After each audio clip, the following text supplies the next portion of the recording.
Hujan mengguyur kota Bandung akhir-akhir ini.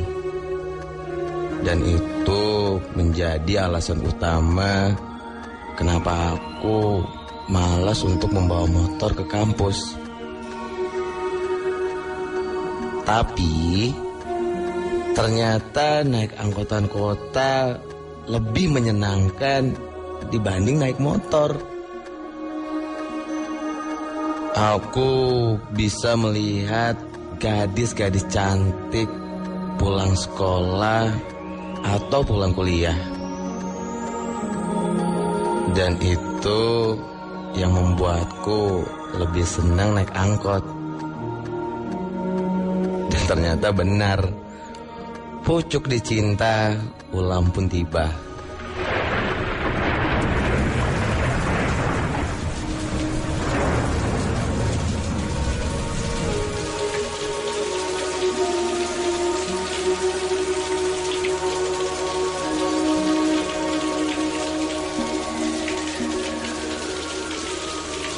Sore itu adalah sore yang diguyur hujan rintik-rintik. Aku yang berdiri di bawah pohon di depan sebuah restoran junk food di kawasan Simpang Dago terpana melihat kecantikan seorang perempuan.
Aku terkejut.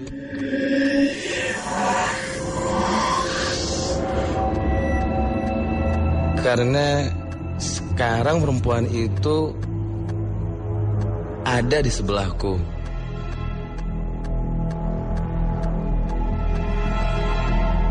Memegang payung sambil melihat ke arah jalan.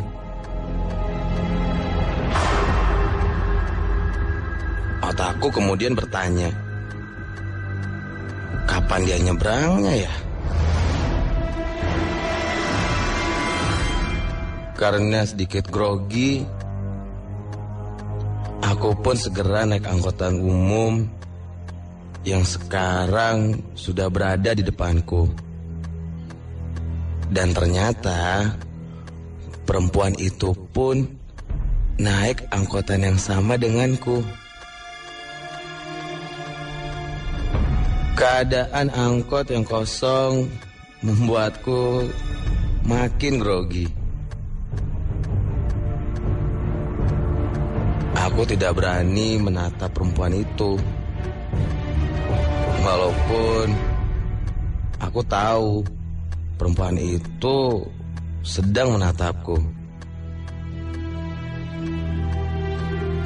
Aku hanya bisa menahan senyum. Sampai aku harus turun karena pintu masuk perumahan Dago Tea House sudah mulai terlihat. Aku pun berteriak sedikit menyetop angkutan umum yang sedang melaju. Kemudian aku turun. Dan tanpa aku sadari, ternyata perempuan itu pun ikut turun. Dia membuka payungnya. Aku yang sedang membayar ongkos hampir saja terkena sabetan ujung payungnya. Dia hanya berkata, "Maaf, Mas." Aku menggelengkan kepala dan tersenyum ke arahnya. Dan dia pun membalasnya. Karena masih sedikit gerimis, aku pun berjalan agak cepat. Dan perempuan itu pun mengikutiku dari belakang. Dia berjalan sangat pelan. Hingga akhirnya aku yang duluan masuk gerbang rumah.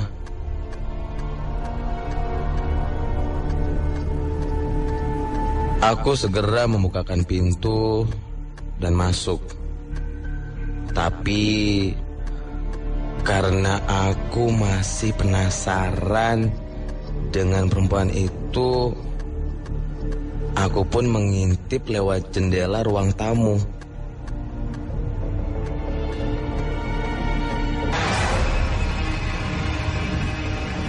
Aku terkejut karena sekarang perempuan itu berdiri di depan rumahku sambil memerhatikanku yang sedang mengintip lewat celah jendela rumahku. Aku segera membukakan pintu dan keluar.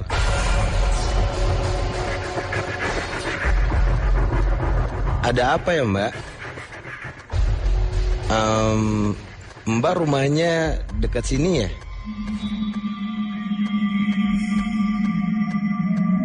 Tapi perempuan itu tidak menjawab.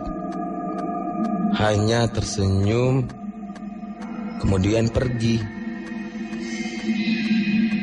Dan aku hanya terdiam memandanginya menjauhi gerbang rumahku.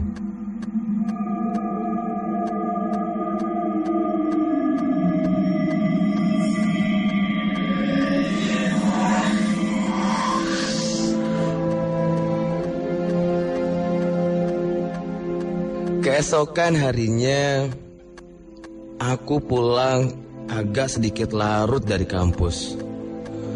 Sekitar pukul 11 malam lebih. Dan ketika aku berdiri menunggu angkot di Simpang Dago itu, ternyata perempuan itu ada lagi.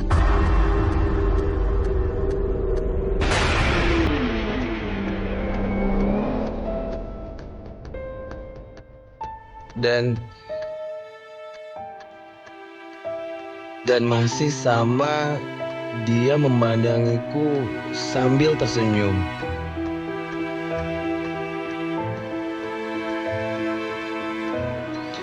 Dengan menggunakan payung yang sama, baju dan posisi yang sama.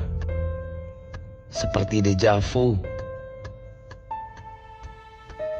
Tapi kok dia masih tetap pakai payung ya?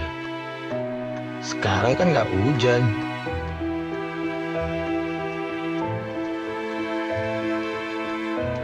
Dan kenapa bajunya masih sama seperti kemarin?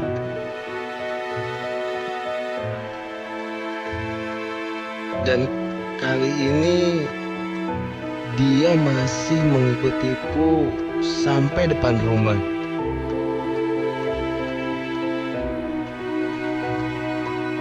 Karena penasaran, sebelum aku masuk gerbang, aku menunggunya. ternyata benar. Dia berdiri lagi di depan rumahku dan memandangiku.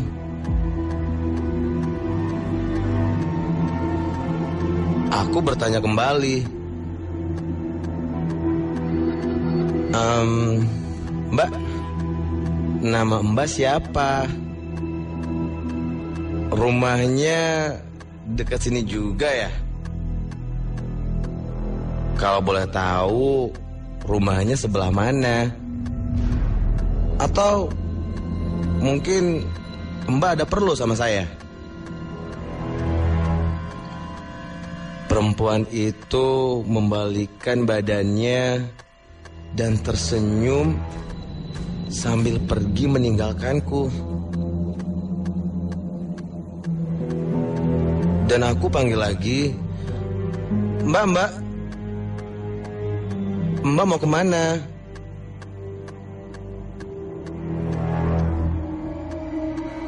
Tapi ketika aku memanggil perempuan itu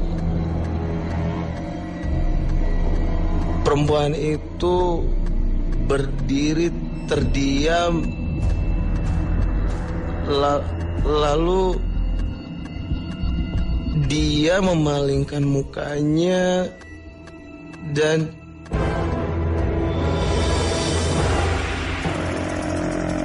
hah?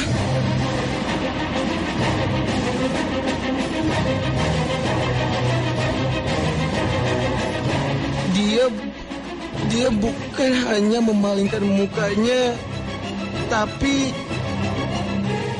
dia sekarang memutar kepalanya 180 derajat dan melihat ke arahku sambil tersenyum menyeringai.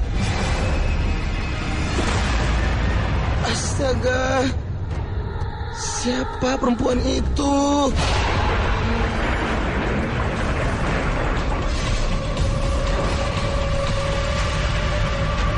Aku yang terkejut dan ketakutan setengah mati segera masuk rumah dan mengunci pintu. Dan dengan jelas aku masih mendengar suara perempuan itu tertawa cekikikan di luar rumahku. Aku segera berlari ke kamar ibu dan kulihat ibu sedang tertidur pulas. Itu mungkin karena memang ini sudah malam. Lalu aku segera memeluk ibu sambil gemeteran.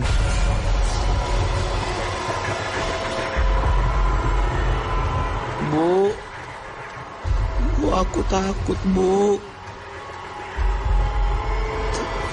Tadi di luar ada perempuan aneh.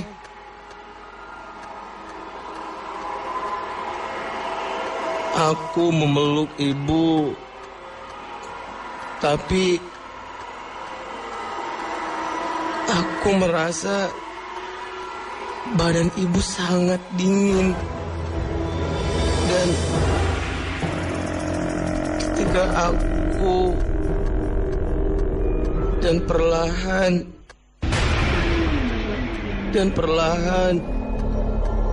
aku mendengar seperti ibu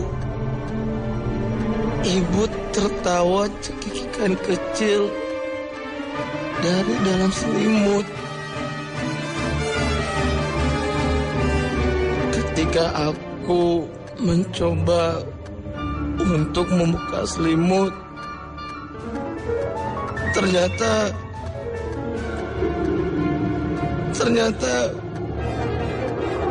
ini bukan ibu.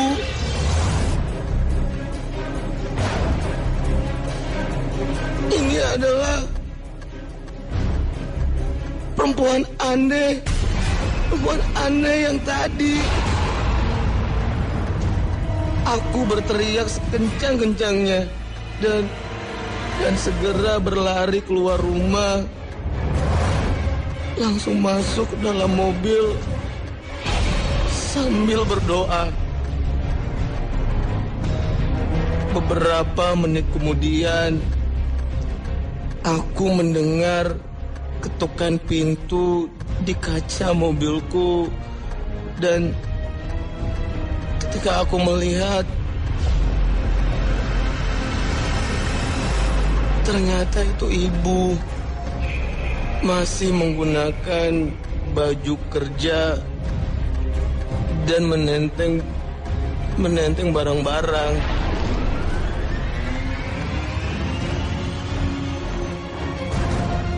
Nak, kamu kenapa, Nak?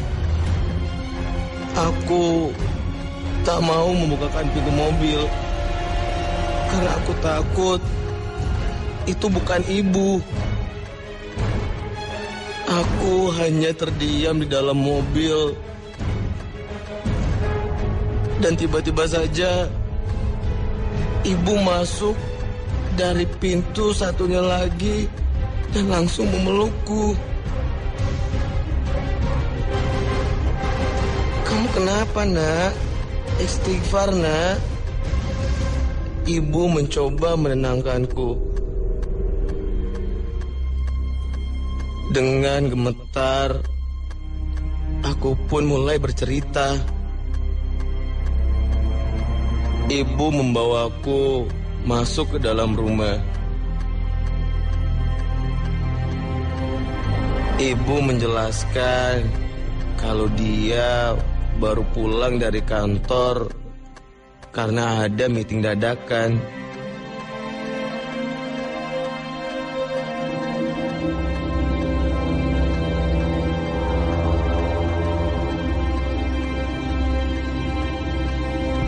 Setelah kejadian itu, aku sering didatangi oleh perempuan itu lewat mimpiku. Karena kasihan, akhirnya ibuku membawaku ke paranormal.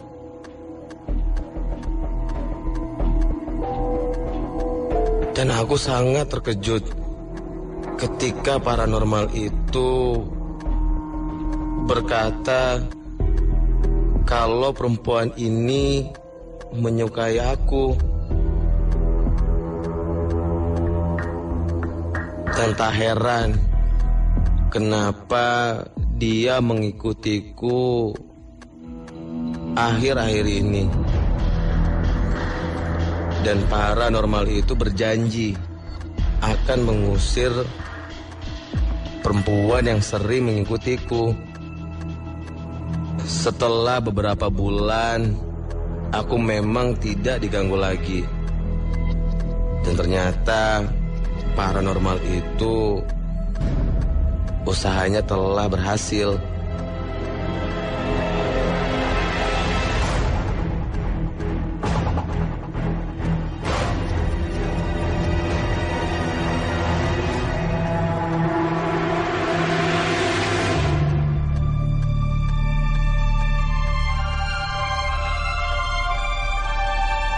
Kehidupanku berjalan dengan normal.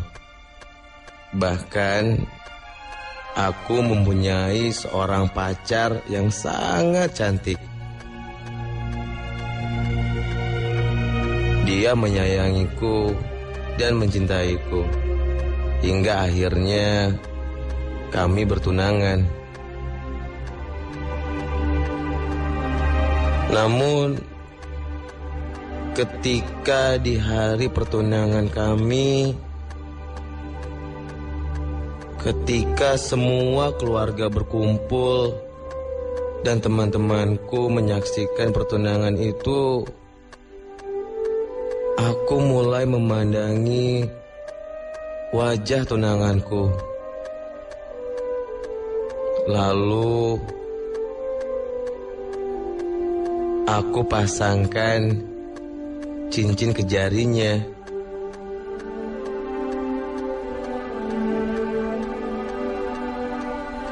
Tapi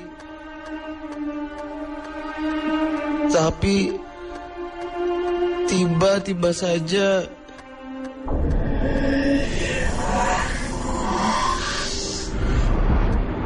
astaga, kenapa sekarang wajah tunanganku berubah?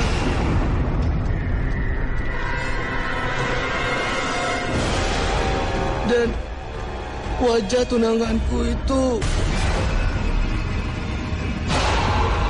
berubah menjadi hantu wanita berpayung hitam yang sering menggangguku tadi. Dan aku berteriak sekejang-kejangnya sampai akhirnya